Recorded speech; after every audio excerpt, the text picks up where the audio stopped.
সেই ইতিহাস জানি। আল্লাহ রাসূলকে যখন হত্যা করার জন্য একজন ব্যক্তি গোপনে আল্লাহ রাসূলকে যখন আক্রমণ করার জন্য চেষ্টা করছে, তরবারিটা যখন হাতে নিয়ে নিছে, তা আল্লাহ রাসূলকে বলছে, হে মুহাম্মদ, আমার তরবার থেকে আজকে তোমাকে কে হেফাজত করবে? বলতো আল্লাহ রাসূলের মুখে তখন শব্দটা কি ছিল? আল্লাহ। তোমার হাত থেকে আমাকে আল্লাহ হেফাজত করবে। বলে এই কথাটা বলার সাথে সাথে ওই কাফেরের হাত থেকে তরবারি পড়ে গেছে। আল্লাহ রাসূল এখন তরবারি নিয়ে তাকে জিজ্ঞাসা করতেছে, তোমাকে কে হেফাজত? সেজন্য আমরা এই সমস্ত পরাশক্তির কথা শুনে শুনে আমাদের ইমানকে আমরা দুর্বল করে ফেলছি। আল্লাহর শক্তির সামনে কারো শক্তি নেই, আল্লাহ সবচেয়ে বড় শক্তিমান। এই কথাটা আমরা, এই সবকটা আমরা নিই যে আল্লাহর হুকুমে সূর্য পরিচালিত হয়, যে আল্লাহর আর মৃত্যুর ভয়টা অন্তর থেকে ভালো কি।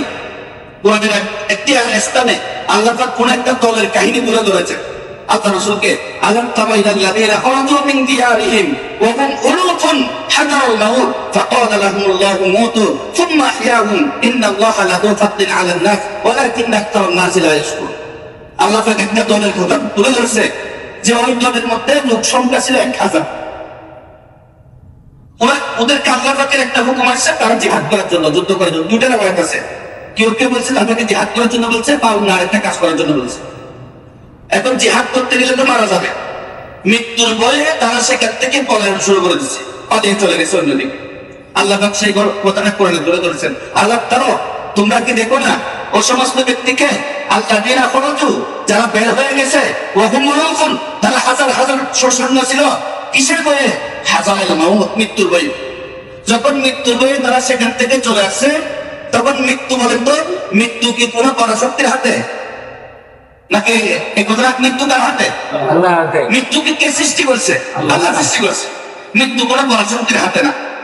তার হাতে যদি, তার কমে যদি আপনার মৃত্যুটা যদি লেখা থাকে, সেই মৃত্যুর কারণে যদি আল্লাহ পাক আপনাকে শাহাদাতের মর্তবা দিতে চায়, তাহলে আপনি মৃত্যুবরণ করবেন। যে মৃত্যু কারো হাতে না, মৃত্যুর অধিকার আল্লাহ পাক কারো হাতে রাখে নাই, সেটা একমাত্র আল্লাহ পাক আল্লাহর হাতে রেখে দিয়েছে। আল্লাহ পাক ওই সমস্ত ব্যক্তিদেরকে লক্ষ্য করে বলে, মৃত্যুর ভয়ে সেখান থেকে চলে আসছো, সেখানে গেলে মরে যাবে, এই কথাটা তোমাকে কে বলছে? যাও এখানে মরে যাও। আল্লাহ তাদেরকে শুধু একটা শব্দ বলছে, মুতু। এই কথাটা বলার সাথে সাথে সঙ্গে সঙ্গে হাজার হাজার সৈন্য সব করে মারা গেল।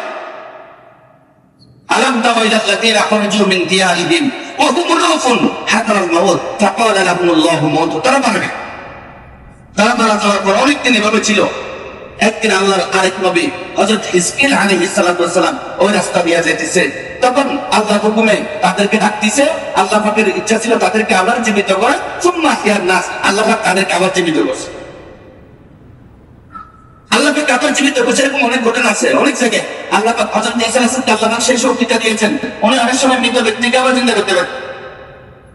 একজন নবী হযরত উযাইর আলাইহিস সালাম, উনি 100 বছর মৃত অবস্থায় ছিলেন, আল্লাহর হুকুমে সে আবার জীবিত হয়েছে। হযরত ইব্রাহিম আলাইহিস সালাম একদিন আল্লাহকে প্রশ্ন করতেছে, আল্লাহ আমি তো বিশ্বাস করি তুমি আবার জীবিত করতে পারবে, তা আরো একটু মজবুত হওয়ার জন্য আমাকে একটু নিদর্শন দেখাও না, যে আমি আরো একাগ্রতার সাথে, দৃঢ়তার সাথে সেই বিশ্বাসটাকে আমার অন্তরে আরো গভীর ভাবে আমি যেন রোপণ করতে পারি, আমাকে একটু দেখান। বলে কি করতাম? বলে আপনি কিভাবে মৃত ব্যক্তিকে জীবিত করেন সেটা দেখান। বলেছ ওই ক্বালা ইব্রাহিম রব্বি আরিনি কাইফা তুহিল মাউতা। আল্লাহ পাক হযরত ইব্রাহিম আলাইহিস সালাম বলছে, আওয়ালা তুমি কি সেটা বিশ্বাস করো আমি তোকে জীবিত করতে পারছি? বলে বাবা হ্যাঁ আল্লাহ বিশ্বাস করে তো, ওয়ালাকিন লিয়াতমাইন্না কলবি, আরো একটু অন্তরে তৃপ্তি পাওয়ার জন্য, আপনার প্রতি তো মহব্বত আছে, আরো বেশি মহব্বত তৃপ্তি পাওয়ার জন্য। বলে একটা কাজ করো, ফাকু সারবা আতাব মিনাত তৈ, চারটা ফাঁকি ধরে নিয়ে আসো, সেগুলাকে তোমরা টুকরা করো, জবে করো। বলে জবে করার পর সবগুলা একসাথে করে ফেলো। বলে ফাঁকির কিছু গোস্ত এই পাহাড়ে রাখো, কিছু গোস্ত ওই পাহাড়ে রাখো, কিছু গোস্ত ওই পাহাড়ে রাখো। বলে এর ফলে তাদেরকে ডাক দাও। ঠিকই হযরত ইব্রাহিম আলাইহিস সালাম সেই কাজটা করছে। কি ওই ফাঁকি, চারটা ফাঁকিকে ধরে এগুলাকে জবে করে, চামড়া আলাদা করে, গোস্তগুলো টুকরা টুকরা করে, কিছু গোস্ত এক পাহাড়ে, কিছু গোস্ত আরেক পাহাড়ে, কিছু গোস্ত আরেক পাহাড়ে, এভাবে যখন ডাকছে আল্লাহ পাক বলতেছে এখন তাদেরকে ডাক দাও। ওই ফাঁকিগুলাকে হযরত ইব্রাহিম আলাইহিস সালাম ডাক দিতে দেরি করছে, ফাঁকিগুলো আবার আগের মতো হয়ে হযরত ইব্রাহিম আলাইহিস সালামের হাতে আসতে দেরি করেনি। সেই কথাটা বলতে চাইতেছি, মৃত্যু কারো হাতে না। সেজন্য মৃত্যুকে ভয় করার কোনো বিষয় না। আমরা যত বেশি মৃত্যুকে ভয় করবো, তত বেশি এরকম আমরা কি ফলদের সাজা আরো বেশি দেখবো। মৃত্যুকে যত বেশি ভয় করবো, এই কিছু মুজাহিদ, কিছু আল্লাহওয়ালা ব্যক্তি মৃত্যুর ভয় অন্তর থেকে বের করে যখন আল্লাহ রাস্তায় ঝাঁপিয়ে পড়ছে, আল্লাহ পাক বেশি দিন লাগে নাই, অল্প কিছুদিনের মধ্যে রাশিয়ার মধ্যে এত বড় একটা বোমা শক্তি আফগানিস্তান থেকে ল্যাস গুটিয়ে ফেলাতে বাধ্য হয়নি। সেজন্য আমাদেরকে মৃত্যুর সারতে হবে, আল্লাহর বরকতে আসমত অন্তরে বসাইতে হবে, আল্লাহর সাথে মহাব্বতের সম্পর্ক আরো দৃঢ় করতে হবে। আমরা কোনোদিন নৈরাশ হলে চলবে না। পাওয়ার না থাকুক, আমাদের সাথে তো আল্লাহ আছে। এর চাইতে বড় পাওয়ার, এর চাইতে তো বড় পাওয়ার আর কি? আল্লাহর চাইতে বড় কোনো পাওয়ার হতে পারে না। আল্লাহর চাইতে বড় কেউ শক্তিশালী নেই। আল্লাহ সব চাইতে বড়, আল্লাহ সবকিছু করে, সবকিছু আল্লাহ করতে পারে। সমস্ত শক্তির ঊর্ধ্বে একমাত্র আল্লাহ, আল্লাহ সর্বশক্তিমান। এই কথাটা আমাদের অন্তরে এখন বসানোর সময়। নয়তো কি হবে জানেন? 2 দিন পরে যখন এক একটা দেশ যখন আক্রমণ করবে, এরপরে ইসরায়েল রাশিয়া এরকম আক্রমণ করতে করতে কোন একটা মুসলমান দেশে যখন আক্রমণ করবে, এরপর বোঝায় ইমান ছাড়বে নাকি মারা যাবে। তখন বলে না, আমি মারা যাবো না, ইমান ছাড়ে দিছি, আমি এখন থেকে মুসলমান না। কি হয়ে যাবে? কাফের হয়ে যাবে, মুশরিক হয়ে যাবে, অমুসলিম হয়ে যাবে, নিজের ইমানকে বিক্রি করে দেবে। সেজন্য এই মুহূর্তে যে করণীয় যে সমস্ত দিকগুলো আছে, সেটার থেকে 1 নম্বর কথা হলো আল্লাহর সাথে মহব্বত। এটা খুব ভালো করতে হবে, খুব মজবুত করতে হবে।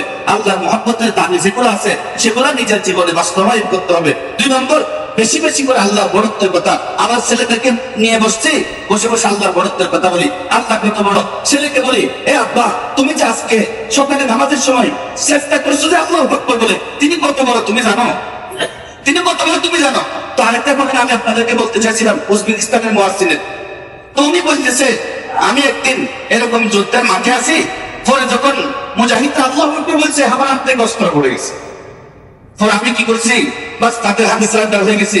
আল্লাহ পাক আমার হায়াত রাখছে, আমি বাঁচছি। এরপরে আমি চাই না, বলতেছি এত ট্রেনিং নিছি, এত অস্ত্র শস্ত্র নিয়ে তাদের উপর আক্রমণ করছি, নামের সামনে দাঁড়াইতে পারি নাই। আল্লাহ, তুমি আমাকে হায়াত দেন, আমি বাকি জীবনটা অন্য কোনো কাজে ব্যয় করবো না। আমি শুধু মিম্বরে উঠে উঠে সকালে বলবো আল্লাহু আকবার, জোহরে করবো আল্লাহু আকবার, মাগরিবের টাইমেও বলবো আল্লাহু আকবার, আসরের টাইমেও বলবো আল্লাহু আকবার, এশারের টাইমেও বলবো আল্লাহু আকবার। আমি বাকি আমার জীবনটা তোমার বরত্ব বলে বলে কাটানোর জন্য চেষ্টা করবো। এই তখন থেকে ওই রাশিয়ার সেই সৈন্যটা উজবেকিস্তানের একটা মসজিদে মুয়াজ্জিনের চাকরি করে। কোন একটা চাকরি নেই, আল্লাহর বরত্ব। যে মুয়াজ্জিন মানে সে আল্লাহর দিকে ডাকে, আল্লাহর বরত্বের কথা বলে, আল্লাহর বরত্বের কথা বলে। সেজন্য আজকে আমরা এদের কথা যেগুলো বললেও কিলা, অনেক কিছু যেগুলো বললেও কিলা, চলেন আজকে থেকে আমরা আল্লাহ পাকের বরত্বের কথা বেশি বেশি বলি, আল্লাহ পাকের বরত্বের গুণগান গাই। এটা 2 নম্বর করণীয়। 3 নম্বর করণীয় হলো, আমরা কোরআন থেকে কিন্তু অনেক দূরে সরে গেছি। শুধু কোরআন তেলাওয়াত করতে পারলে এটা কোরআনের হক না। আল্লাহ পাক শুধু কোরআন তেলাওয়াত করতে বলা নেই, আল্লাহ কোরআনের মধ্যে তাদাব্বুর করতে বলছে। আফালা তাতাদাব্বারুনা কোরআন। আল্লাহ পাক জিজ্ঞাসা করতেছে, কি রে তোমরা কোরআন নিয়ে চিন্তা ফিকির করো না? কোরআনকে বোঝার চেষ্টা করতে হবে। আজকে আপনি কয়জন মানুষ পাবেন যারা কোরআন বোঝে? কারণ আমাদের যত সমস্যা আছে, সমস্ত সমস্যার সমাধান সবগুলো কোরআনের মধ্যে আছে। কোরআন আমাদেরকে কোনোদিন নৈরাশ হতে দিবে না। আফগানিস্তানের মধ্যে একজন সাংবাদিক আসছিল, মহিলা সাংবাদিক, সে আটকে পড়ছে। তারপরে সে একজন মুজাহিদকে জিজ্ঞাসা করতেছে, পালন করে খাইতে পারো না তোমরা, এত শক্তি কোথায় পাও? এত শক্তি তোমরা কোথায় পাও? বলে আমরা কোরআন শরীফ পড়ি। বলে যে কিতাব পড়ো ওই কিতাবের নামটা আমাকে একটু লিখে দাও তো। ওই কিতাবের নামটা লিখে দিছে কোরআন শরীফ পড়ি। পরে ওই মহিলাটা তার দেশে গিয়ে কোরআন শরীফ নিয়ে গবেষণা শুরু করছে, সেই মানিয়ে আসছে। সেজন্য কোরআনের শিক্ষাটা আমরা আম করবো, আমরা কোরআন করে থাকবো। এত আধুনিক হওয়ার দরকার নেই, যত পুরাতন তত শান্তি। আর এত কিছু ভয় পাওয়ার দরকার নেই। আপনি স্যাটেলাইট বলেন, ড্রোন বলেন, নিজের বলেন, এগুলো আল্লাহ পাকের কাছে শক্তি আছে। এগুলো আল্লাহ বাঞ্চাল করতে, এগুলো আল্লাহ নষ্ট করতে 1 সেকেন্ডেরও প্রয়োজন হবে না। হযরত ইব্রাহিম আলাইহিস সালামের ঘটনাটা দেখলে আল্লাহর শক্তি আপনাদের সামনে ফুটে ওঠে না? আল্লাহ রাসূলের সময়ের মধ্যে এরকম পরাশক্তি গুলা দেখলে, বদরের ময়দানের অবস্থাগুলো দেখলে আল্লাহর শক্তি আপনার সামনে বেশি ওঠে না? হযরত ইউনূস আলাইহিস সালাম এমন একটা স্থানে চলে গেছে যেখানে মানুষ অক্সিজেন নিতে পারে না, সে স্থান থেকে 40 দিন ছিল। তারপর হযরত ইউনূস আলাইহিস সালামকে আল্লাহ পাক আবার দুনিয়াতে আসছে জীবিত অবস্থায়। এটা কারো পক্ষে তো কোনোদিন সম্ভব ছিল না, এটা একমাত্র সম্ভব আল্লাহ পাকের পক্ষে।